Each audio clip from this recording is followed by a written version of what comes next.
శ్రీ గురుభ్యో నమః. యూట్యూబ్ మిత్రులందరికీ పద్యరాగం ఛానల్‌కి స్వాగతం.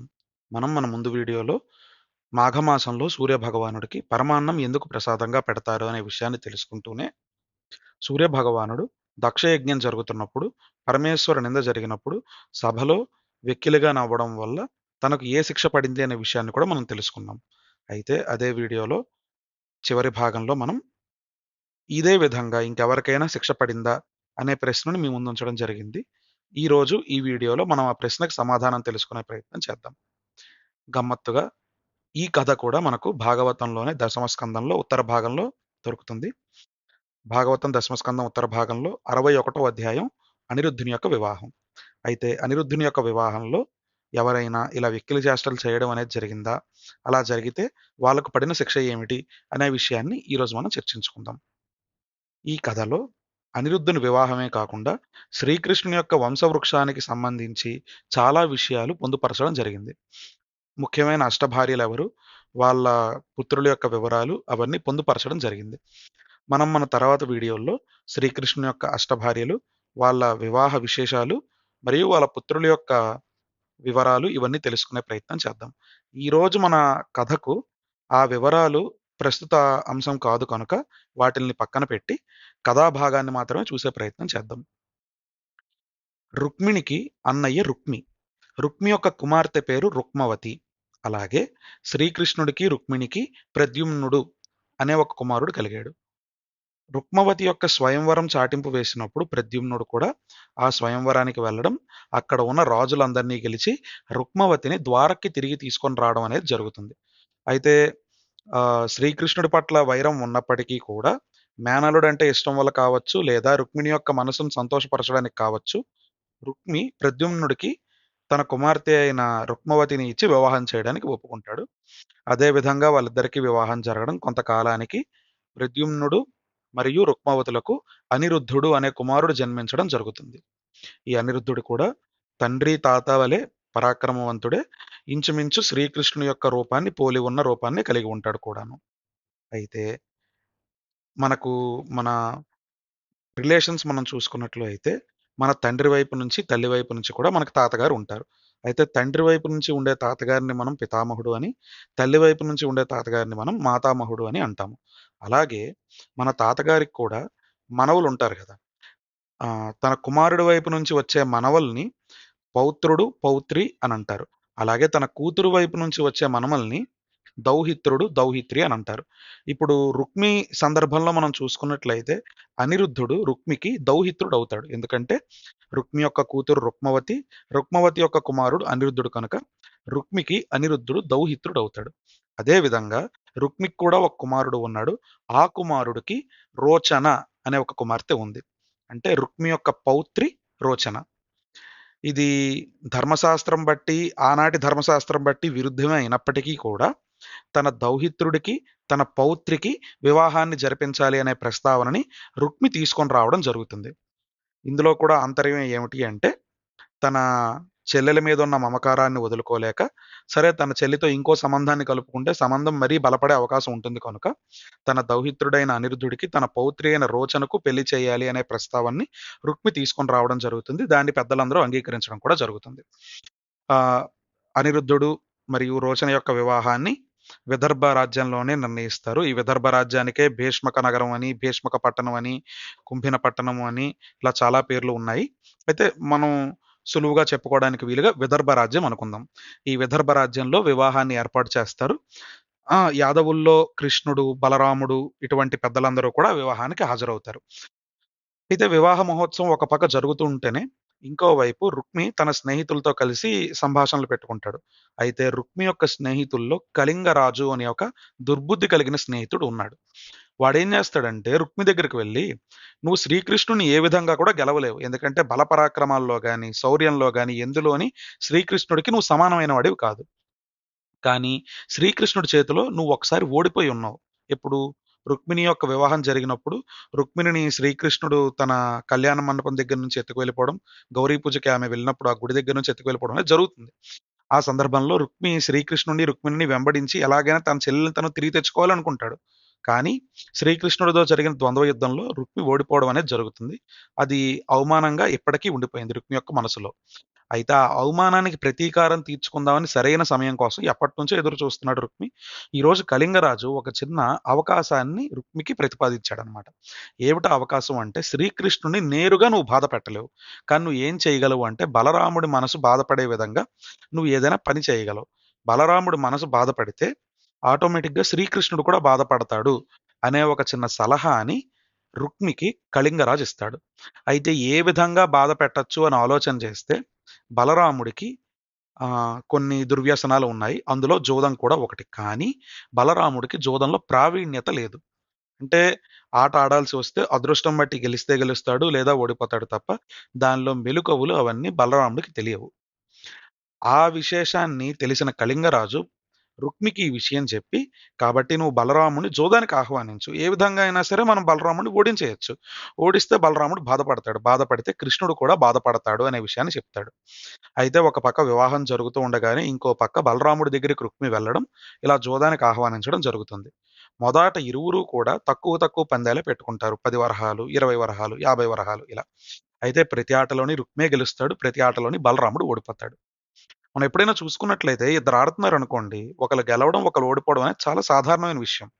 అయితే ఓడిపోయిన వాళ్ళని మనం కించపరిచేలా ప్రవర్తన అనేది ఎప్పుడు చేయకూడదు. అయితే ఇప్పుడు జరుగుతున్న ఆటలో వాళ్ళు కావాలనే కృష్ణుడిని బాధపెట్టాలి అనుకున్నారు కాబట్టే ఆట ఓడిపోయిన ప్రతిసారి బలరాముడిని మనసు బాధ పెట్టే విధంగా కొన్ని మాటలు మాట్లాడతారు. ఎలా అంటే, "నీకు ఆటలు చేతకావు. నువ్వు ఇక్కడి నుంచి వెళ్ళిపోయి నీ స్థాయి వాళ్ళతో ఆడుకుంటే మంచిది" అని అనడం గాని, లేదా రుక్మి గెలవగానే చప్పట్లు కొట్టడం గాని, లేదా వెకిలిగా పళ్ళన్నీ బయటకు కనిపించేలా పెట్టి నవ్వడం గాని, ఇవన్నీ బలరాముడు చూస్తూ ఉన్నా ఒక పక్క వివాహం జరుగుతున్నది కాబట్టి ఏమీ అనకుండా ఆట ఆడుతూనే ఉన్నాడు. అయితే జూదం అనేది ఒక రకమైన వ్యసనం, మత్తు లాంటిది. ఓడిపోతున్న కొద్దీ ఎలాగైనా గెలవాలి అనే కాంక్షను పెంచుతుంది. ఆ కాంక్షలో బలరాముడు తనకు తాను తెలియకుండానే పందాన్ని 50 వరహాలు, 100, 1000 అలా చేసుకుంటూ వెళ్ళిపోతాడు. ఒక దశలో 10,000 వరహాల వరకు పందెం పెట్టి బలరాముడు ఆడడం, అందులో కూడా బలరాముడు ఓడిపోవడం, రుక్మియే గెలవడం జరుగుతుంది. అయితే ఇలా రుక్మి గెలిచిన తర్వాత మళ్ళీ కళింగరాజు చప్పట్లు కొట్టుకుంటూ, పళ్ళన్నీ బయటకు కనిపించేలా నవ్వుతూ, బలరాముడు ఓడిపోయాడు అని గేలి చేయడం ఇవన్నీ చేస్తాడు. దానికి వెనకాతల కొంతమంది రాజులు తోడై వాళ్ళు కూడా బలరాముడిని చూసి నవ్వడం, బలరాముడిని నిందించడం, అవమానించడం లాంటివి చేస్తారు. అయితే ఇలా జరుగుతూ ఉంటే బలరాముడు కోపాన్ని తట్టుకోలేక 1,00,000 వరహాలు పందెం పెట్టి, "ఈసారి ఆడదాం రా" అని పిలుస్తాడు. మళ్ళీ 1,00,000 వరహాలు పందెం పెట్టి ఆడతారు. అయితే ఈసారి అదృష్టం బలరాముడిని వరిస్తుంది. ఇప్పటిదాకా ఆడిన ప్రతి ఆటలోని బలరాముడు ఓడిపోయినప్పటికీ, ఈ 1,00,000 వరహాలు పందెంగా పెట్టి ఆడిన ఆటలో బలరాముడు గెలుస్తాడు. గెలిచి చూసారా నేను గెలిచాను అని అందరికీ చెప్పుకుంటూ ఉంటే, అక్కడ ఉన్న వాళ్ళలో అందరూ బలరాముడికి వ్యతిరేక పక్షం వాళ్ళే. అందరూ రుక్మి వెనకాతల చేరిపోయి, "లేదు నువ్వు ఓడిపోయావు. నీకు ఆట రాదు. నీకు ఈ నియమాలేవి తెలియవు" అని చెప్పి బలరాముడిని నిందిస్తారు. నిందించి, "ఈ ఆట కూడా రుక్మే గెలిచాడు. మేమందరం చూసాం. మేమందరం మా కళ్ళతో రుక్మి గెలవడం, నువ్వు ఓడిపోవడం చూసాం" అని చెప్పి బలరాముడిని నింద చేస్తారు. అయితే బలరాముడి క్రోధం తారాస్థాయికి చేరుకుంటుంది. చేరుకొని చివరి అవకాశంగా 1,00,00,000 వరహాలు పందెం పెట్టి ఒకే ఒక్క ఆట ఆడదాం. ఎవరు గెలిస్తే వాళ్ళే గెలిచినట్టు అని బలరాముడు అంటాడు. రుక్మి దానికి సరే అంటాడు. ఇద్దరు 1,00,00,000 వరహాలు పందెంగా పెట్టుకొని ఆట ఆడతారు. అయితే ఈ ఆటలో కూడా ఆశ్చర్యకరంగా బలరాముడే విజయాన్ని సాధిస్తాడు. అయితే బలరాముడికి మెలకువలు తెలుసా? తెలియవా? అన్న విషయం పక్కన పెడితే, ఈసారి కూడా అతన్నే అదృష్టం వరించింది. అతను ఆటలో గెలుస్తాడు. అయితే అతను ఆటలో గెలిచినప్పటికీ రుక్మి మరియు తన మిత్రరాజులు ఎవరైతే ఉన్నారో వాళ్ళందరూ కూడా బలరాముడు ఓడిపోయాడు, రుక్మే గెలిచాడు అని ప్రశంసించడం మొదలుపెడతారనమాట రుక్మిని. ఈ విషయం చూసిన బలరాముడు, "నేను గెలవడం మీరందరూ చూసారు గదా! మీరందరూ రుక్మి గెలిచాడు అంటారేంటి? నాకు సాక్ష్యం చెప్పేవాళ్ళు ఒక్కరూ లేరా?" అని క్రోధంతో గట్టిగా అరుస్తాడు. ఆ అరుపు విన్న వెంటనే ఆకాశవాణి, "ఈ ఆటలో బలరాముడే గెలిచాడు. రుక్మి ఓడిపోయాడు. తన స్నేహితులందరూ చెప్పిన విషయం కూడా తప్పే" అన్న విషయాన్ని చెప్తుంది.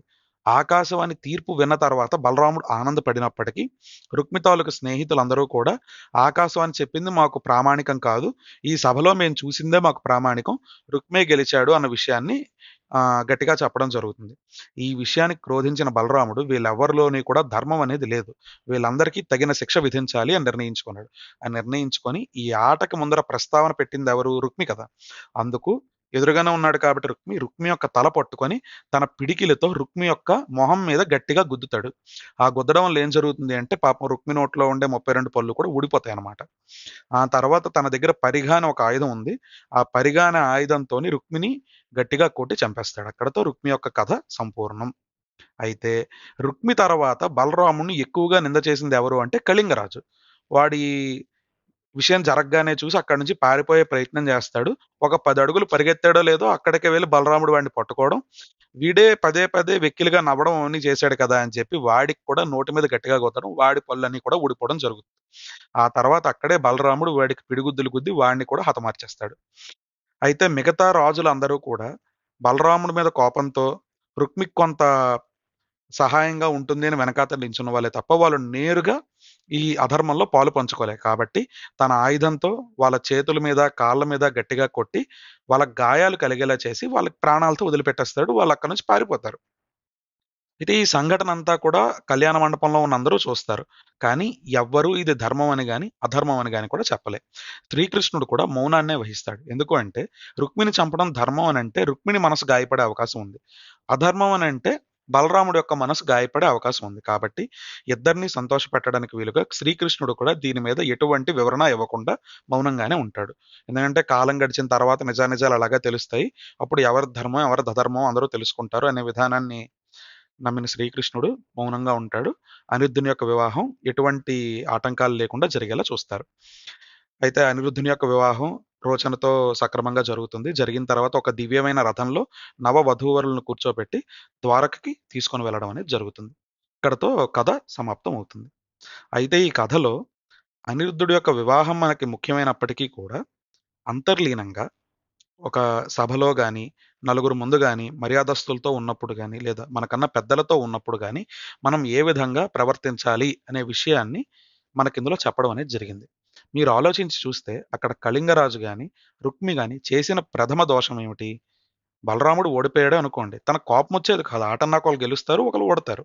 అది సాధారణమైన విషయం. కానీ, బలరాముడు ఓడిపోయిన ప్రతిసారి అతను నిందావాక్యాలు పలకడం గాని, లేదా అతను మనసు చిన్నబుచ్చుకునేలాగా వెక్కిలిగా నవ్వడం గాని వాళ్ళు చేసిన తప్పులు. ఆ తప్పులకి వాళ్ళిద్దరికీ శిక్ష అనేది లభించింది. అందులో మొదట లభించిన శిక్ష వాళ్ళిద్దరికీ పళ్ళు రాలగొట్టాడు మన బలరాముడు. కాబట్టి మనం బాగా గుర్తుంచుకోవాల్సిన విషయం ఏంటి అంటే, నలుగురిలో ఉన్నప్పుడు, సభలో ఉన్నప్పుడు ఖచ్చితంగా సభా మర్యాదను పాటించాలి. వీలైనంత వరకు చిరునవ్వే ఉండాలి తప్ప వెక్కిలి చేష్టలు చేయకూడదు. ఇదే మనకు మన పెద్దలు ఎప్పుడూ చెప్తూ వచ్చే సాంప్రదాయ వచనం. ఈ విషయాన్ని మీ అందరికీ అర్థమయ్యేలా చెప్పానని అనుకుంటున్నాను. మనం మన తర్వాత వీడియోల్లో శ్రీకృష్ణుని యొక్క వివాహ విషయాలు, అలాగే తన యొక్క పుత్రుల యొక్క వివరాలు ఇవన్నీ కూడా తెలుసుకునే ప్రయత్నం చేద్దాం. అంతవరకు తెలుగులోనే మాట్లాడుకుందాం. వందే మాతరం.